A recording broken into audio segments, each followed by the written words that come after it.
दोस्तों अभी GoPro Hero 10 launch हो गया 16 सितंबर को। ये एकदम GoPro Hero 9 जैसा ही दिखता है। GoPro 9 और 10 में बाहर से देखने में कोई डिफरेंस नहीं दिखेगा। GoPro 10 में बस ब्लू कलर दिया गया है, इतना ही फ़र्क दिखता है। GoPro 9 और GoPro 10 दोनों की बैटरी भी सेम दिखती है और एक जैसी ही लगती है। GoPro 10 में मैक्स लेंस GoPro 9 वाला भी इसमें लगाया जा सकता है, पर GoPro 10 GoPro 9 से अलग कैसे है वो बताता हूँ। GoPro 10 में नेचुरल कलर मिलते हैं जब आप रिकॉर्डिंग करते हैं, इतना कॉन्ट्रास्ट नहीं मिलता जितना GoPro 9 में मिलता है और रियल नेचुरल कलर आपको दिखते हैं। GoPro 10 में जो GP2 प्रोसेसर यूज़ किया गया है जो काफ़ी फास्ट है, जिसकी वजह से इसका डिस्प्ले काफ़ी स्मूथ काम करता है। जो GoPro 9 में बिल्कुल हैंग करता था वो प्रॉब्लम इसमें आपको नहीं मिलेगी। इसमें टच स्क्रीन एप्पल आईफोन जैसा फास्ट टच है। इसमें दूसरा अच्छा फीचर है कि 4K वीडियो आप 120 FPS में शूट कर सकते हैं। इसका ये फ़ायदा है कि आप वीडियो स्लो मोशन में भी अच्छे सिनेमैटिक शॉट काफ़ी अच्छे से बना सकते हैं। GoPro 10 में 5.3 के रिजोल्यूशन आपको मिल जाता है विद 60 फ्रेम पर सेकंड शॉट। ये रिजोल्यूशन सिर्फ हायर DSLR कैमरा में ही मिलता है जो GoPro में दिया गया है। इतना ज़्यादा रिजोल्यूशन का ये फ़ायदा है, अगर आप वीडियो और इमेज को क्रॉप करना चाहेंगे तो काफ़ी अच्छी क्वालिटी में मिलेगी। 5.3 के मोड को आप टाइम लैप्स में भी यूज़ कर सकते हैं।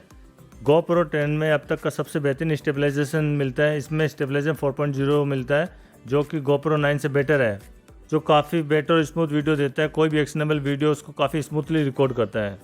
GoPro 10 में कैमरा हॉरिजॉन्टल लेवलिंग फीचर को काफ़ी बढ़ाकर 45 डिग्री तक कर देता है, जो कि GoPro 9 में 27 डिग्री आता था। उससे अच्छा आपको हॉरिजॉन्टल लेवलिंग मिलेगा। इसका मतलब है कि आप कैमरे को 45 एंगल तक घुमा लेंगे तो आपकी इमेज और वीडियो को जो एंगल है वो चेंज नहीं होगा, वो वही रहेगा। इसमें वीडियो आप 19.6 मेगापिक्सल में शूट कर सकते हैं और फोटो आप 23 मेगापिक्सल तक ले सकते हैं, जो काफ़ी अच्छा है।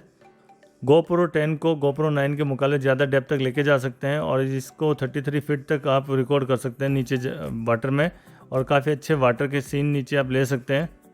इसमें लाइव स्ट्रीमिंग का फीचर जो है आप 4.0 स्टेबलाइजेशन के साथ मिल जाता है, जिससे काफ़ी स्मूथ वीडियो 120 डिग्री एंगल पे आप लाइव सेक्शन भी ले सकते हैं और लाइव शूट कर सकते हैं।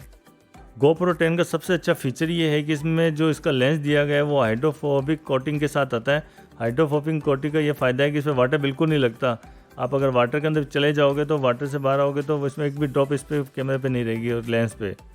तो GoPro 10 का जो प्राइस है GoPro 9 के मुकाबले $50 ज़्यादा है इसकी इंटरनेशनल वेबसाइट में। जो इसका प्राइस है $399 दिखा रहा है। जो बाद में इंडिया में नवंबर तक ये लॉन्च होगा वहाँ पे लगभग $80 तक ये ज़्यादा हो सकता है, $80-90 तक। तो इसका प्राइस लगभग 45,000 से लेकर 50,000 के बीच में रह सकता है। दोस्तों GoPro 10 में वो सारी एसेसरी लग जाती है जो GoPro 9 में लगती है। तो GoPro 9 को अपग्रेड करके GoPro 10 बनाया गया है। इसमें काफ़ी चीज़ें सॉल्व हो गई है, पर इसका बैटरी ये हीटिंग करती है नहीं करती वो पता नहीं है। बाकी ये काफ़ी अच्छा कैमरा लग रहा है।